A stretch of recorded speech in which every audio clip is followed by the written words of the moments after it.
ଉପଦେଶକ କୁହନ୍ତି, କ୍ଷୁଦ୍ର ବିଷୟ ଯେପରିକି ମଲାମାଛି ପରି ଗୋଟିଏ ଛୋଟ ଜୀବ, ହେଲେ ମଧ୍ୟ ବଣିକର ସୁଗନ୍ଧି ତୈଳ ଦୁର୍ଗନ୍ଧ କରି ପକାଏ।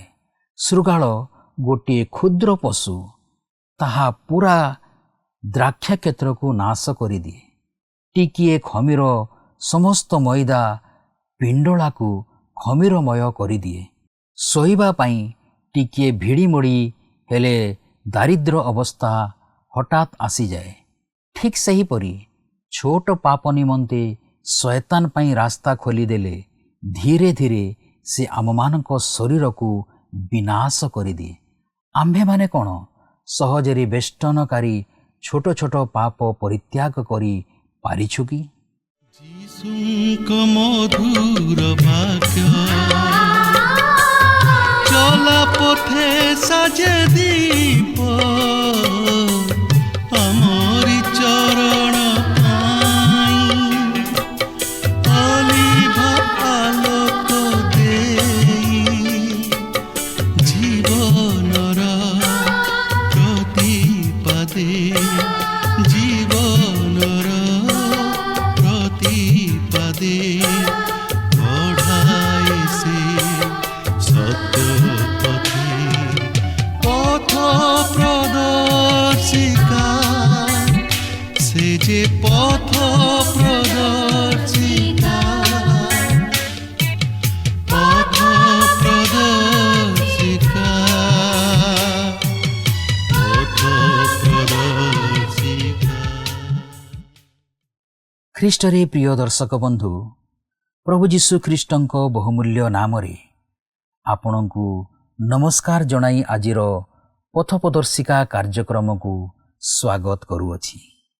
ଗତ ପାଠରେ ଆମ୍ଭେମାନେ ଯାହା ଶିକ୍ଷା କଲୁ, ବିଶ୍ୱାସ କରୁ ଆପଣମାନେ ସମସ୍ତେ ଉପକୃତ ହୋଇଥିବେ।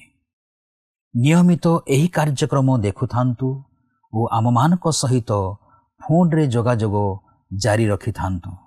ପ୍ରଭୁ ନିଶ୍ଚୟ ଆପଣମାନଙ୍କୁ ଆଶୀର୍ବାଦ କରିବେ। ଆପଣମାନଙ୍କର ମଧ୍ୟରୁ ଯଦି କେହି ଏପର୍ଯ୍ୟନ୍ତ ଆମମାନଙ୍କର ସହିତ ଫୋନ୍ରେ ଯୋଗାଯୋଗ କରିପାରି ନାହାନ୍ତି, ତେବେ ଆଜି ହିଁ ଆମ ସହିତ ଯୋଗାଯୋଗ କରନ୍ତୁ। ଆମେ ଆପଣଙ୍କ ଫୋନ୍ କଲ୍ର ଅପେକ୍ଷାରେ ଅଛୁ। ଆପଣଙ୍କ ଫୋନ୍ କଲ୍ ଆମକୁ ଆପଣଙ୍କ ନିମନ୍ତେ ପ୍ରାର୍ଥନା କରିବାକୁ ଓ ଆପଣଙ୍କ ବିଷୟରେ ଅଧିକ ଜାଣିବାକୁ ସାହାଯ୍ୟ କରିବ। ଆଜି ପୁଣି ଥରେ ଏହି କାର୍ଯ୍ୟକ୍ରମ ମାଧ୍ୟମରେ ଆପଣଙ୍କ ସହିତ ସାକ୍ଷାତ କରିବାର ସୁଯୋଗ ପାଇଥିବାରୁ ପ୍ରଭୁଙ୍କୁ ବିଶେଷ ଧନ୍ୟବାଦ ଦିଏ। ଈଶ୍ୱରଙ୍କ ବାକ୍ୟ ଯେପରି ଆପଣଙ୍କ ଜୀବନରେ ଏକ ଆଶ୍ଚର୍ଯ୍ୟ କାର୍ଯ୍ୟ କରିବ ଓ ଆପଣଙ୍କ ଜୀବନରେ ଯେପରି ଏକ ଭିନ୍ନ ପରିବର୍ତ୍ତନ ଆଣିବ, ଏହା ହିଁ ଈଶ୍ୱରଙ୍କ ନିକଟରେ ଆମର ପ୍ରାର୍ଥନା ଓ ଇଚ୍ଛା। ପ୍ରଭୁଙ୍କଠାରେ ସମ୍ପୂର୍ଣ୍ଣ ବିଶ୍ୱାସ କରନ୍ତୁ। ଆଜି ଆମେ ଆଉ ଏକ ନୂତନ ବିଷୟରେ ଅଧ୍ୟୟନ କରିବା। ତାହା ହେଲା ଦାଉଦଙ୍କର ପୁତ୍ର ଜେରୁସାଲେମସ୍ଥ ରାଜାଙ୍କ ଉପଦେଶକ, ତାର 9 ପର୍ବ 14 ପଦ ଠାରୁ 10 ପର୍ବ 1 ପଦରୁ 10 ପଦ ପର୍ଯ୍ୟନ୍ତ। ଏହି ଅଂଶରେ ଉପଦେଶକ ଏକ ସୁନ୍ଦର ଓ ବାସ୍ତବ ଉପମା ଦେଇ ଜ୍ଞାନ ପ୍ରଦାନ କରିବାକୁ ଚେଷ୍ଟା କରିଅଛନ୍ତି। ଜ୍ଞାନୀ ବ୍ୟକ୍ତି ନିଜ ଜ୍ଞାନ ଦ୍ୱାରା ଉଦ୍ଧାର କାର୍ଯ୍ୟ ସାଧନ କଲା, କିନ୍ତୁ ସେ ଦରିଦ୍ର ହୋଇଥିବାରୁ କେହି ତାକୁ ମନେ ପକାଇଲେ ନାହିଁ। ଏହି ପ୍ରକାର ଅନ୍ୟାୟ ଏହି ଜଗତରେ ହୁଏ। ଏଠାରେ ଜୀବନଯାପନ କରୁଥିବା ସମୟରେ ଦରିଦ୍ରକୁ ଅନେକ ଅନ୍ୟାୟ ସହିବାକୁ ପଡ଼େ।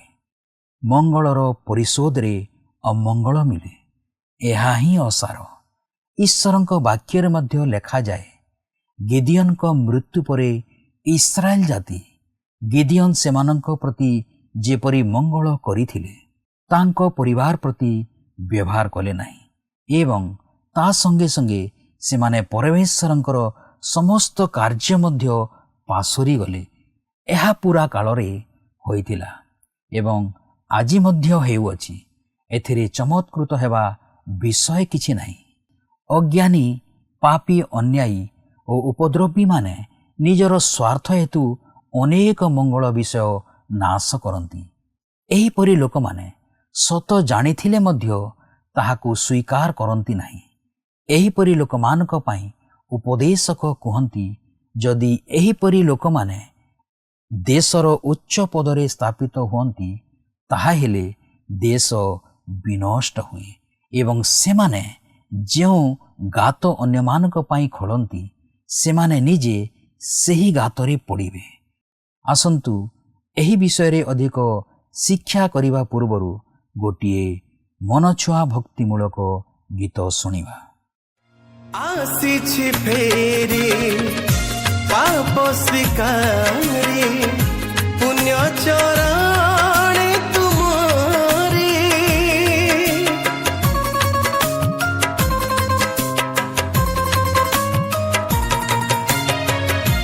ଅଶ୍ରୁ ମୋହରି ଯାଉଛି ଝରି ତବ ପ୍ରେମ ଦେଲେ ସ୍ମରି, ନିୟ ହେ ଆଦରି ବକ୍ଷରେ ତୁମରି, ରଖ ହେ ଆବରି ହସ୍ତକୁ ବିସ୍ତାରି, ସବୁ ପାପ ଦୋଷ ଅଧର୍ମ ତବ ରକ୍ତେ କର ଶୋଧନ, ଶୁଣ ଶୁଣ ମୋର କ୍ରନ୍ଦନ, ଆକୁଳେ ଡାକୁଛି ରାଜନ,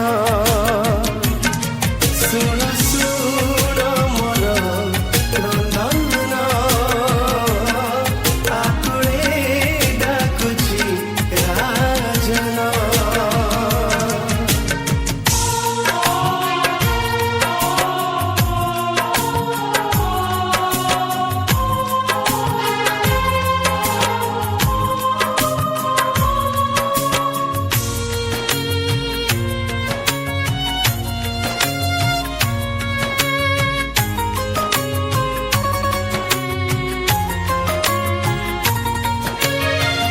मुझे अक्षम नुहे सक्षम କରିବାକୁ ସେବା ତୁମ। ଆସନ୍ତୁ ବର୍ତ୍ତମାନ ଆମେ ପ୍ରଭୁଙ୍କର ବାକ୍ୟ ମଧ୍ୟକୁ ଯିବା। ଆଜି ଆମେ ଉପଦେଶକ 9 ପର୍ବର 14 ପଦରୁ ଆରମ୍ଭ କରି 10 ପର୍ବର 10 ପଦ ପର୍ଯ୍ୟନ୍ତ ଅଧ୍ୟୟନ କରିବା ନିମନ୍ତେ ଯିବା। ଆସନ୍ତୁ ବର୍ତ୍ତମାନ ଦେଖିବା 9 ପର୍ବର 14ରୁ 15 ପଦ ମଧ୍ୟରେ କ'ଣ ଲେଖା ଅଛି। ଦେଖନ୍ତୁ, ଏଠାରେ ଏହିପରି ଲେଖା ଅଛି, ଅଳ୍ପ ଲୋକ ବିଶିଷ୍ଟ ଏକ କ୍ଷୁଦ୍ର ନଗର ଥିଲା, ଆଉ ଏକ ମହାରାଜ ତହିଁ ବିରୁଦ୍ଧରେ ଆସି ତାହା ବେଷ୍ଟନ କଲା ଓ ତହିଁ ବିରୁଦ୍ଧରେ ବଡ଼ ବଡ଼ ଦୁର୍ଗ ନିର୍ମାଣ କଲା। ଏପରି ସମୟରେ ତହିଁ ମଧ୍ୟରେ ଏକ ଦରିଦ୍ର ଜ୍ଞାନୀ ଲୋକ ଦେଖାଗଲା। ପୁଣି ସେ ଆପଣା ଜ୍ଞାନ ଦ୍ୱାରା ନଗର ରକ୍ଷା କଲା, ତଥାପି ସେହି ଦରିଦ୍ର ଲୋକକୁ କେହି ସ୍ମରଣ କଲା ନାହିଁ। ବର୍ତ୍ତମାନ ସଲୋମନ ଏଠାରେ ଏକ ଛୋଟ ଦୃଷ୍ଟାନ୍ତ ଦିଅନ୍ତି। ଏପରି କାହିଁକି ଘଟେ? ଯେତେବେଳେ ସମାଜବାଦୀ ଧାରାଗୁଡ଼ିକ ପ୍ରୟୋଗ କରାଯାଏ, ସେତେବେଳେ ଏହିପରି ଘଟେ। ଯେତେବେଳେ ସେମାନଙ୍କ ମଧ୍ୟରେ ସାମାଜିକ ସମସ୍ୟାଗୁଡ଼ିକ ଦେଖାଯାଏ ଓ ସେହିସବୁ ନିମନ୍ତେ ସେମାନେ ସମସ୍ତ ସମୟ ଅତିବାହିତ କରି ସେମାନଙ୍କର ପ୍ରତିରକ୍ଷାର ବିଷୟ ପ୍ରତି ଦୃଷ୍ଟି ନ ଦିଅନ୍ତି, ସେତେବେଳେ ଏହିପରି ଘଟେ। ମାତ୍ର କିଏ ସେହି ବ୍ୟକ୍ତି ଥିଲା ଯେ କି ଉଦ୍ଧାର ଆଣିଲା? ତାହାର ନାମ ଥିଲା ଜ୍ଞାନ, ଓ ଏହି ଜ୍ଞାନ ଖ୍ରୀଷ୍ଟଙ୍କର ଆଉ ଏକ ନାମ। ସେ ଦାରିଦ୍ରତାର ସମୟରେ ଏହି ଜଗତକୁ ଆସିଲେ। ପ୍ରଭୁ ଶ୍ରୀଖ୍ରୀଷ୍ଟ ପ୍ରକୃତିରେ ଏହିପରି କହିପାରିଥିଲେ, କୋକିଶିଆଳିର ଗାତ ଅଛି, ଆକାଶ ପକ୍ଷୀର ବସା ଅଛି, ମାତ୍ର ମନୁଷ୍ୟ ପୁତ୍ରର ମୁଣ୍ଡ ଗୁଞ୍ଜିବାର ସ୍ଥାନ ନାହିଁ। ସେ ଏକ ଦରିଦ୍ର ମନୁଷ୍ୟ ଥିଲେ। 9 ପର୍ବର 16 ଓ 17 ପଦରେ ଏହିପରି ଲେଖା ଅଛି, ତେବେ ମୁଁ କହିଲି, ବଳ ଅପେକ୍ଷା ଜ୍ଞାନ ଉତ୍ତମ, ତଥାପି ଦରିଦ୍ର ଲୋକର ଜ୍ଞାନ ତୁଚ୍ଛୀକୃତ ହୁଏ ଓ ତାହାର ବାକ୍ୟ ଶୁଣାଯାଏ ନାହିଁ। ମୂର୍ଖମାନଙ୍କ ମଧ୍ୟରେ ଶାସନକାରୀର ଚିତ୍କାର ଅପେକ୍ଷା ନିରୋଳରେ କଥିତ ଜ୍ଞାନୀର ବାକ୍ୟ ଅଧିକ ଶୁଣାଯାଏ। ପ୍ରକୃତିରେ ପ୍ରଭୁ ଯୀଶୁଖ୍ରୀଷ୍ଟଙ୍କର ସ୍ୱର ଚତୁର୍ଦିଗ ବ୍ୟାପିଯିବ। ଯେତେବେଳେ ସେ ପୁନର୍ବାର ଏହି ଜଗତକୁ ଆଗମନ କରିବେ, ସେତେବେଳେ ତାହାଙ୍କର ସ୍ୱର ପ୍ରଧାନ ଦୂତଙ୍କ ସ୍ୱର ଓ ପ୍ରଚଣ୍ଡ ତୁରୀ ଶବ୍ଦ ପରି ହେବ। 18 ପଦରେ ଲେଖା ଅଛି, ଯୁଦ୍ଧାସ୍ତ୍ର ଅପେକ୍ଷା ଜ୍ଞାନ ଉତ୍ତମ, ମାତ୍ର ଜଣେ ପାପୀ ବହୁ ମଙ୍ଗଳ ନାଶ କରେ। ସେ ଏହି ପର୍ବ ମଧ୍ୟରେ ଯାହା ସବୁ କହିଗଲେ ତହିଁର ଉପସଂହାର ସେ ଏହି ପଦରେ ପ୍ରକାଶ କରନ୍ତି। ଲେଖା ଅଛି, ଯୁଦ୍ଧାସ୍ତ୍ର ଅପେକ୍ଷା ଜ୍ଞାନ ଉତ୍ତମ। ଖ୍ରୀଷ୍ଟ ହେଉଛନ୍ତି ସେହି ଜ୍ଞାନ ଯାହାକି ପରମାଣୁ ଶକ୍ତି ଅପେକ୍ଷା ଅଧିକ ଶକ୍ତିଶାଳୀ। ଲେଖା ଅଛି, ମାତ୍ର ଜଣେ ପାପୀ ବହୁ ମଙ୍ଗଳ ନାଶ କରେ।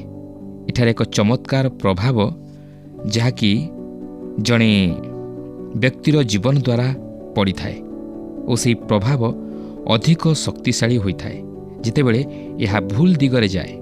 ପ୍ରିୟ ବନ୍ଧୁ, ଏହା ଆମେ ମଧ୍ୟ ପବିତ୍ର ଧର୍ମଶାସ୍ତ୍ର ମଧ୍ୟରେ ଦେଖିଅଛୁ ଯେ ଜଣେ ବ୍ୟକ୍ତି ପାପ କରିବା ଦ୍ୱାରା ତାହାର କୁପ୍ରଭାବ ଅନ୍ୟମାନଙ୍କ ପ୍ରତି କିପରି ପଡ଼ିଥାଏ। ଆଦମଙ୍କ ଜୀବନ ମଧ୍ୟ ଦେଇ, ଆଖନର ଜୀବନ ମଧ୍ୟ ଦେଇ, ରିହବିଆମଙ୍କ ଜୀବନ ମଧ୍ୟ ଦେଇ, ହନନୀୟ ଓ ସଫିରାଙ୍କର ଜୀବନ ମଧ୍ୟ ଦେଇ ଆମେ ଲକ୍ଷ୍ୟ କରିସାରିଛୁ।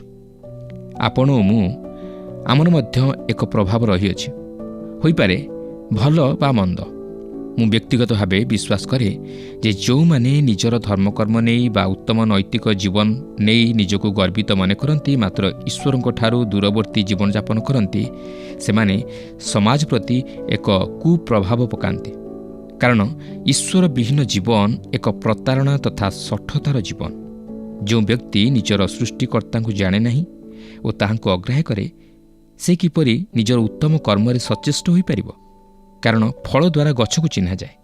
ସେ ପ୍ରକୃତରେ ଈଶ୍ୱରଙ୍କ ରାସ୍ତାରେ ପ୍ରତିବନ୍ଧକ ସ୍ୱରୂପେ ଛିଡ଼ା ହୁଏ, କାରଣ ସେ କହେ, ମୁଁ ଯେପରି କରୁଅଛି ସେପରି କର। ମୁଁ ଈଶ୍ୱର ବିହୀନ ଜୀବନଯାପନ କରୁଅଛି, ମୁଁ କିନ୍ତୁ ଉତ୍ତମ କାର୍ଯ୍ୟ କରୁଅଛି। ମାତ୍ର ଏହାଠାରୁ ବଳି ଅଧିକ ପ୍ରତାରଣାର ବିଷୟ ଆଉ କ'ଣ ଥାଇପାରେ? ପ୍ରିୟ ବନ୍ଧୁ, ଆମର ଜୀବନ ଶକ୍ତିଶାଳୀ ହୋଇପାରିବ ଓ ଆଶୀର୍ବାଦର ତଥା ମଙ୍ଗଳର ଅଧିକାରୀ ହୋଇପାରିବ ଓ ଅନ୍ୟର ଉପରେ ଉତ୍ତମ ପ୍ରଭାବ ପକାଇ ପାରିବ ଓ ଅନ୍ୟର ଜୀବନ ନିମନ୍ତେ ଆଶୀର୍ବାଦର କାରଣ ହୋଇପାରିବ ଓ ସମାଜ ତଥା ଦେଶ ନିମନ୍ତେ ଆଦର୍ଶ ହୋଇପାରିବ ଯଦି ସେହି ଖ୍ରୀଷ୍ଟ ଆମମାନଙ୍କ ମଧ୍ୟରେ ବାସ କରନ୍ତି ଓ ଆମ୍ଭେମାନେ ଖ୍ରୀଷ୍ଟଙ୍କ ସହିତରେ ସଂଯୁକ୍ତ ହେଉ। ଆସନ୍ତୁ ଏହାପରେ ଉପଦେଶକ 10 ଓ 11 ପର୍ବ ମଧ୍ୟକୁ ଯିବା। ଏହି ପର୍ବରେ ଆମେ ଲକ୍ଷ୍ୟ କରିବାକୁ ପାରିବା ଯେ ଜୀବନର ଅନ୍ୟାୟ ଆଚରଣ ଏକ ମଝି ମଝିକିଆ ବିଷୟର ଗ୍ରହଣ ନିମନ୍ତେ ପ୍ରସ୍ତାବ ଦିଏ। 10 ପର୍ବର ପ୍ରଥମ ପଦରେ ଏହିପରି ଲେଖା ଅଛି, ମଲା ମାଛି ଗନ୍ଧ ବଣିକର ସୁଗନ୍ଧି ତୈଳ ଦୁର୍ଗନ୍ଧ କରି ପକାଏ। ତଦ୍ରୂପ ଅଳ୍ପ ମୂର୍ଖତା ଜ୍ଞାନ ଓ ସମ୍ଭ୍ରମଠାରୁ ଅଧିକ ଭାରି। ଜଣେ ମା ତାର ପୁତ୍ରକୁ ଜ୍ଞାନୀ ହେବା ନିମନ୍ତେ ଦୀର୍ଘ 21 ବର୍ଷ କାଳ ଧରି ଶିକ୍ଷା ଦିଏ, ମାତ୍ର ଏକ ଝିଅ ତାର ଜୀବନରେ ଆସି 5 ମିନିଟ୍ ମଧ୍ୟରେ ତାହାକୁ ମୂର୍ଖ ବନେଇ ଦିଏ। ଏହା କେତେ ଦୁଃଖର ବିଷୟ। କେବଳ ଏକ ଛୋଟ ମୂର୍ଖତା ସବୁକିଛି ହରଣ କରିନିଏ।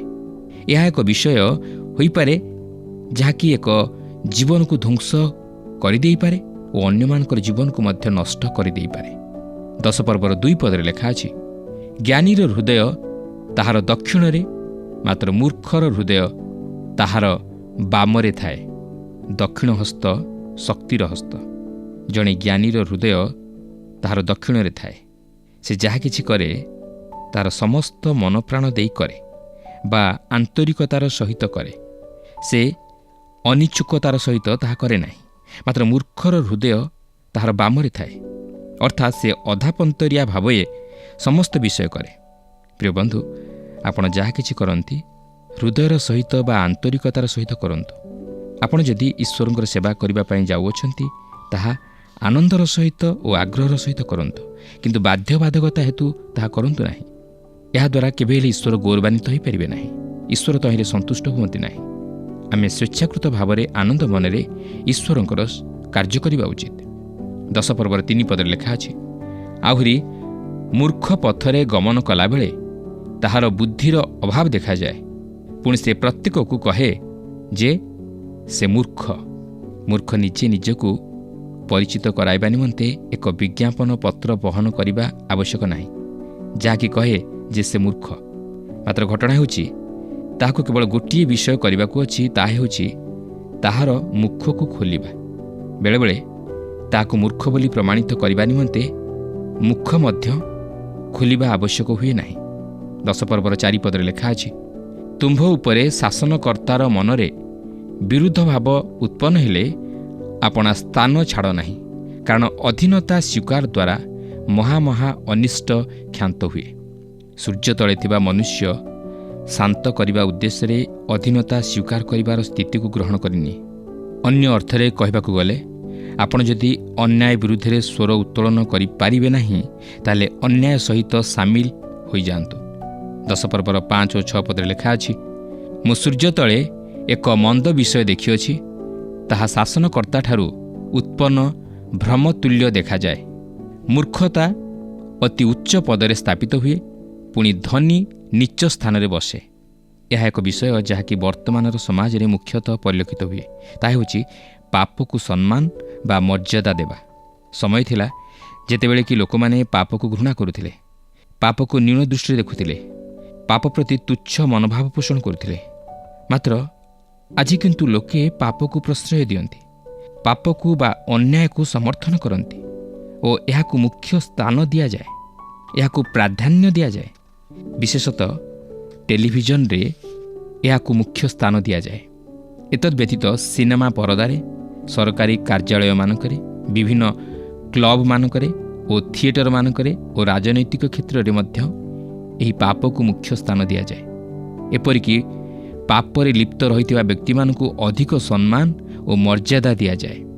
କିନ୍ତୁ ଆପଣ ଦେଖନ୍ତୁ, ଯେଉଁମାନେ ସତ୍ରେ ଚାଲିବେ ଓ ଅନ୍ୟାୟ ବିରୁଦ୍ଧରେ ସ୍ୱର ଉତ୍ତୋଳନ କରିବେ ଓ ସାଧୁତା ଆଚରଣ କରିବେ, ସେମାନେ ସମସ୍ୟାରେ ତଥା ବିପଦରେ ପଡ଼ିବେ ଓ ସେମାନଙ୍କୁ କୌଣସି ପ୍ରକାର ସୁବିଧା ସୁଯୋଗ ଦିଆଯାଏ ନା।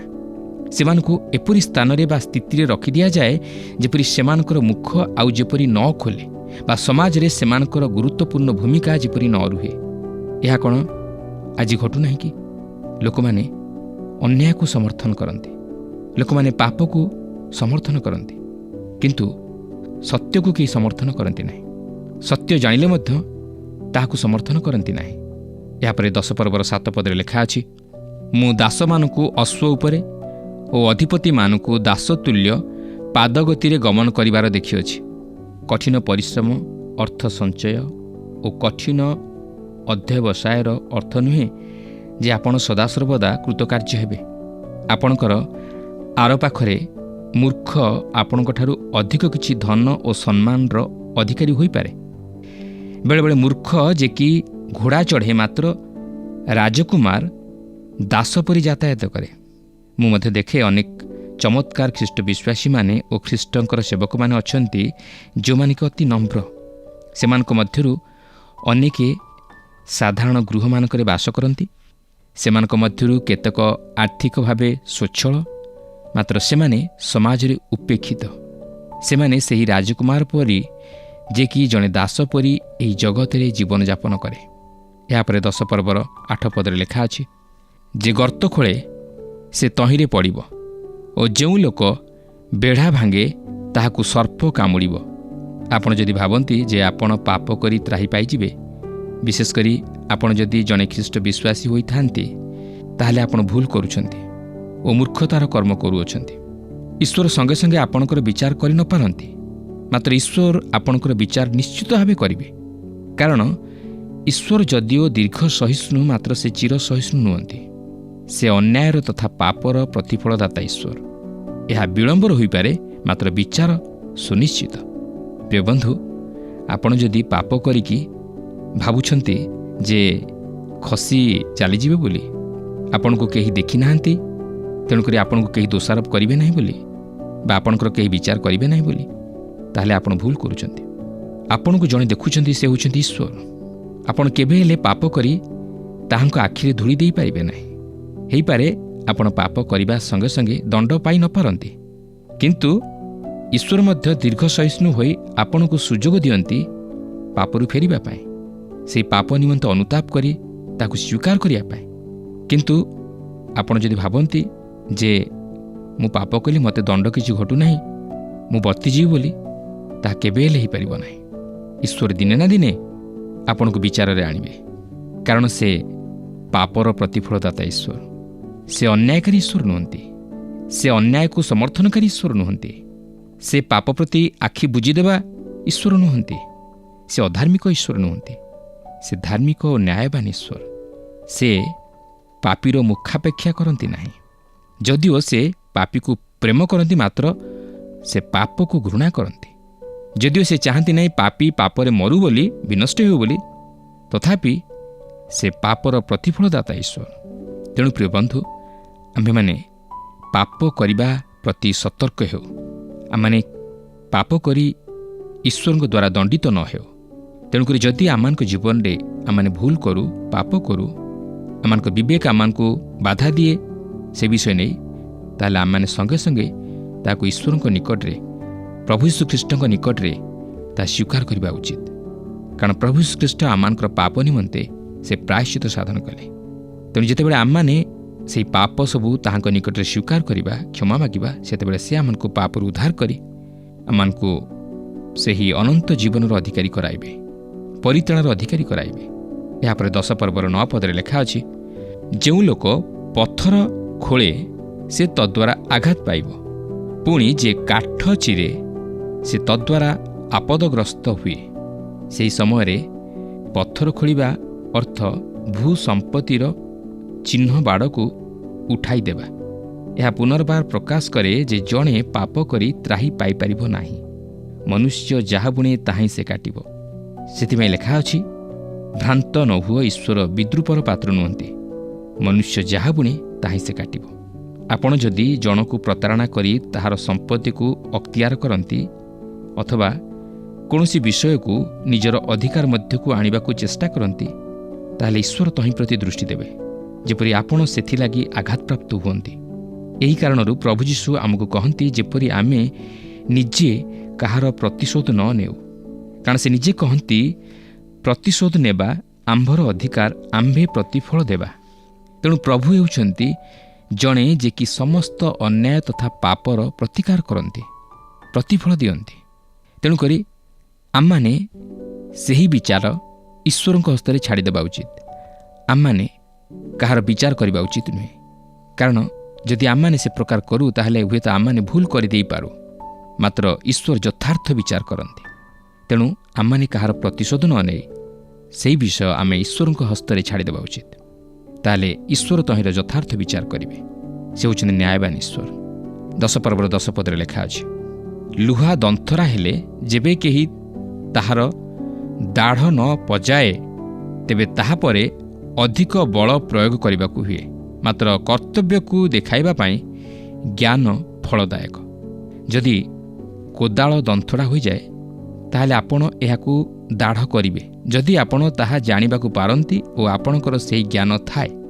କାରଣ ଦନ୍ଥଡ଼ା କୋଦାଳରେ ମାଟି ହାଣିବା ବଡ଼ କଷ୍ଟକର। ଅର୍ଥାତ୍ ଈଶ୍ୱରଙ୍କ ବାକ୍ୟକୁ ଭଲ ଭାବେ ଅଧ୍ୟୟନ କରି ତହିଁର ବାସ୍ତବ ଅର୍ଥକୁ ବୁଝିବାକୁ ହେବ ଓ ତହିଁରେ ମଧ୍ୟ ଭଲ ଭାବେ ତାଲିମ ନେବାକୁ ହେବ। ତାହେଲେ ଆମ୍ଭମାନଙ୍କ ନିମନ୍ତେ ଈଶ୍ୱରଙ୍କ କ୍ଷେତ୍ରରେ କାର୍ଯ୍ୟ କରିବା ସହଜସାଧ୍ୟ ହେବ ଓ ଈଶ୍ୱରଙ୍କର ମହତ୍ ଅଭିମତ ଆମମାନଙ୍କର ଜୀବନ ମଧ୍ୟ ଦେଇ ସଫଳ ହୋଇପାରିବ। ଏହି ଉପଦେଶକ ପୁସ୍ତକ ମଧ୍ୟରୁ ଆମକୁ କେତେକ ମହାନ ଶିକ୍ଷା ମଧ୍ୟ ମିଳେ। ପ୍ରିୟ ବନ୍ଧୁ, ଈଶ୍ୱରଙ୍କ ବାକ୍ୟ ହେଉଛି ଆମମାନଙ୍କ ଜୀବନ ପାଇଁ ପଥ ପ୍ରଦର୍ଶକ, ଆମମାନଙ୍କ ଜୀବନ ପାଇଁ ଶାନ୍ତିଦାୟକ, ସାନ୍ତ୍ୱନାଦାୟକ, ଭରସାଦାୟକ, ଶକ୍ତିଦାୟକ, ବଳଦାୟକ। ଈଶ୍ୱରଙ୍କ ବାକ୍ୟ ବିହୁନେ ଆମମାନଙ୍କର ଆତ୍ମିକ ଜୀବନ ଦୁର୍ବଳ, ଆମମାନଙ୍କର ଆତ୍ମିକ ଜୀବନ କେବେ ହେଲେ ସବଳ ହୋଇପାରିବ ନାହିଁ। ଈଶ୍ୱରଙ୍କ ବାକ୍ୟ ହେଉଛି ଦ୍ୱିଧାର ଖଡ଼୍ଗ।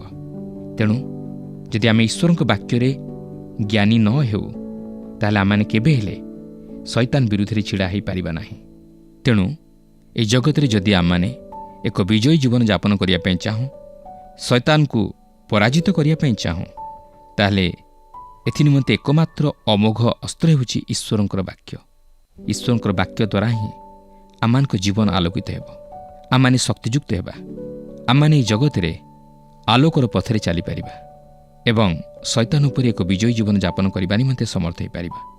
ଆଜି ଆମମାନେ ଈଶ୍ୱରଙ୍କ ବାକ୍ୟ ଉପରେ କ'ଣ ଗୁରୁତ୍ୱ ଦେଉଛୁ?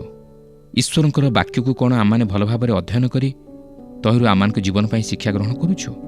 ଆଜି ଆମମାନେ ଅନ୍ୟାନ୍ୟ ପୁସ୍ତକଗୁଡ଼ିକ ପଢ଼ିବାରେ ବହୁତ ସମୟ ଅତିବାହିତ କରୁ, ଜାଗତିକ ଜ୍ଞାନ ଆହରଣ ନିମନ୍ତେ ଆମମାନେ ଯଥେଷ୍ଟ ପରିଶ୍ରମ କରୁ, ମାତ୍ର ଈଶ୍ୱରଙ୍କ ବାକ୍ୟ ଅଧ୍ୟୟନ ନିମନ୍ତେ ଆମ ପାଖରେ 10 ମିନିଟ୍ ମଧ୍ୟ ସମୟ ମିଳେ ନା। ଆମମାନେ ଈଶ୍ୱରଙ୍କ ବାକ୍ୟକୁ ଅତି ହାଲୁକା ମଣୁ, କିନ୍ତୁ ଈଶ୍ୱରଙ୍କ ବାକ୍ୟ ବିହୁନେ ଆମମାନେ କେବେ ହେଲେ ଆତ୍ମିକ ଜୀବନରେ ବୃଦ୍ଧି ଲାଭ କରିପାରିବା ନାହିଁ। ଶାରୀରିକ ଜୀବନ ନିମନ୍ତେ ଶାରୀରିକ ଖାଦ୍ୟର ଯେପରି ପ୍ରୟୋଜନ, ଆତ୍ମିକ ଜୀବନ ନିମନ୍ତେ ଆତ୍ମିକ ଆହାରର ପ୍ରୟୋଜନ। ଆଉ ସେହି ଆହାର ହେଉଛି ଈଶ୍ୱରଙ୍କର ବାକ୍ୟ। ତେଣୁକରି ଈଶ୍ୱରଙ୍କ ବାକ୍ୟ ବିହୁନେ ଆମମାନେ କେବେ ହେଲେ ଆତ୍ମିକ ଜୀବନରେ ବର୍ଦ୍ଧିଷ୍ଣୁ ହୋଇପାରିବା ନାହିଁ। ତେଣୁ ଆସୁ ଈଶ୍ୱରଙ୍କ ବାକ୍ୟକୁ ଆମମାନଙ୍କ ଜୀବନରେ ମୁଖ୍ୟ ସ୍ଥାନ ଦେଇ ଆତ୍ମିକ ଜୀବନରେ ବର୍ଦ୍ଧିଷ୍ଣୁ ହେବା ନିମନ୍ତେ ଚେଷ୍ଟା କରୁ। ପ୍ରଭୁ ଆମ ପ୍ରତ୍ୟେକଙ୍କୁ ଆଶୀର୍ବାଦ କରନ୍ତୁ। ଖ୍ରୀଷ୍ଟରେ ପ୍ରିୟ ଭାଇ ଭଉଣୀମାନେ, ମୋର ବିଶ୍ୱାସ ଆଜିର ଅଧ୍ୟୟନଟି ଆପଣମାନଙ୍କୁ ନିଶ୍ଚୟ ଭଲ ଲାଗିଥିବ ଓ ଆପଣମାନେ ଆତ୍ମିକ ଜୀବନରେ ଉପକୃତ ହୋଇଥିବେ। ଈଶ୍ୱର ନମ୍ର ହେବା ପାଇଁ ଏବଂ ଛୋଟ ଛୋଟ ପାପ ପରିତ୍ୟାଗ କରିବା ପାଇଁ ଶିକ୍ଷା ଦିଅନ୍ତି। ଏହାଦ୍ୱାରା ଆମ୍ଭେମାନେ ନିଜ ଅହଙ୍କାରକୁ ଦମନ କରି ଆଶୀର୍ବାଦ ଲାଭ କରିବା। ଆମକୁ ମନେ ରଖିବାକୁ ହେବ, ଯିଏ ଅନ୍ୟ ପାଇଁ ଗାତ ଖୋଳେ, ସମସ୍ୟା ଉତ୍ପନ୍ନ ହେଲେ ନିଜେ ସେ ସମସ୍ୟାର ଶିକାର ହୁଏ।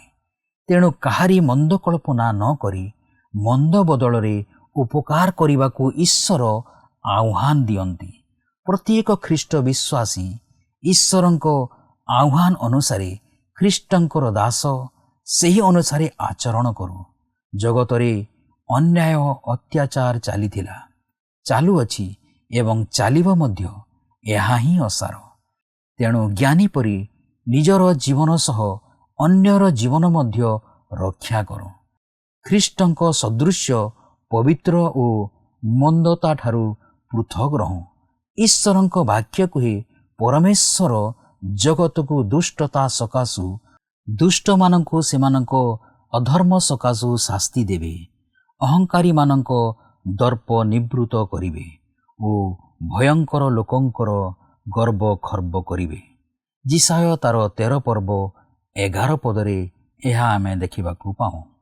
ଆଜି ତ ଆମ ସମୟ ଶେଷ ହେଲାଣି। ପରବର୍ତ୍ତୀ କାର୍ଯ୍ୟକ୍ରମରେ ପୁଣି ଆପଣଙ୍କ ସହିତ ସାକ୍ଷାତ ହେବ। ଫୋନ୍ ମାଧ୍ୟମରେ ଓ ଏହି କାର୍ଯ୍ୟକ୍ରମ ମାଧ୍ୟମରେ ଆମ ସହିତ ଯୋଡ଼ି ହୋଇ ରୁହନ୍ତୁ। ଆପଣଙ୍କ ଠାରୁ ବିଦାୟ ନେବା ପୂର୍ବରୁ ଆସନ୍ତୁ ପ୍ରାର୍ଥନା କରିବା। ପବିତ୍ର ଦୟାଳୁ ସ୍ୱର୍ଗସ୍ଥ ପିତା, ଆମେ ତୁମର ଏହି ବାକ୍ୟ ପାଇଁ ଧନ୍ୟବାଦ ଦେଉଅଛୁ। ଏହି ଜଗତ ମଧ୍ୟରେ ଯେତେବେଳେ ବଞ୍ଚି ରହିଛୁ ପ୍ରଭୁ, ଏକ ପବିତ୍ରତାର ଜୀବନ କାଟିବା ପାଇଁ ଆମମାନଙ୍କୁ ତୁମେ ସାହାଯ୍ୟ କର। ଜୀବନର ସବୁ ପରିସ୍ଥିତିରେ, ସବୁ ଅବସ୍ଥାରେ ତୁମକୁ ଯେପରି ଜୀବନରେ ଧରି ରଖିବୁ, ତୁମର ସହିତରେ ଯେପରି ଆମମାନେ ଗମନାଗମନ କରିବୁ, ଏକ ପବିତ୍ରତାର ଜୀବନ ମଧ୍ୟରେ ସବୁବେଳେ ଯେପରି ଆମମାନେ ରହିକି ତୁମରି ନାମକୁ ଗୌରବ ଦେଇପାରିବୁ, ସେହିପରି ଆମମାନଙ୍କୁ ତୁମେ ସାହାଯ୍ୟ କର। ଏ ମନ୍ଦ ଜଗତରେ ଯେତେବେଳେ ବଞ୍ଚି ରହିଛୁ ପ୍ରଭୁ, ତୁମର ଉପସ୍ଥିତି ପ୍ରଭୁ ସବୁବେଳେ ଆମମାନଙ୍କର ଜୀବନରେ ରହୁ। ପବିତ୍ର ଦୟାଳୁ ସ୍ୱର୍ଗସ୍ଥ ପିତା, ଆଜିର ବାକ୍ୟ ଦ୍ୱାରା ଆମମାନଙ୍କୁ ତୁମେ ଏହି ଶିକ୍ଷା, ଏହି ପରାମର୍ଶ ତୁମେ ଦେଇଛ ପ୍ରଭୁ। ଆମେ ତୁମକୁ ଧନ୍ୟବାଦ ଦେଉଛୁ। ଗୌରବ, ସମ୍ଭ୍ରମ, ମହିମା କେବଳ ତୁମକୁ ଦେଇ ଯୀଶୁଙ୍କ ନାମରେ ଏହି ପ୍ରାର୍ଥନା ମାଗୁଅଛୁ। ଆମେନ୍। ବହୁତ ବହୁତ ଧନ୍ୟବାଦ। ପ୍ରଭୁ ଆପଣମାନଙ୍କୁ ଆଶୀର୍ବାଦ କରନ୍ତୁ। ଧନ୍ୟବାଦ। ଗତ ପ୍ରଶ୍ନର ଉତ୍ତରଟି ହେଲା ସେ ଈଶ୍ୱର। ଆଜିର ପ୍ରଶ୍ନଟି ହେଲା, ଉପଦେଶକ 9:14 ପଦ ଅନୁସାରେ ଖ୍ରୀଷ୍ଟଙ୍କ ଅନ୍ୟ ନାମ କ'ଣ? ଏ ଜ୍ଞାନ, ବି କୌଶଳ, ସି ଆଶ୍ଚର୍ଯ୍ୟ, ଡି ଭୟଙ୍କର।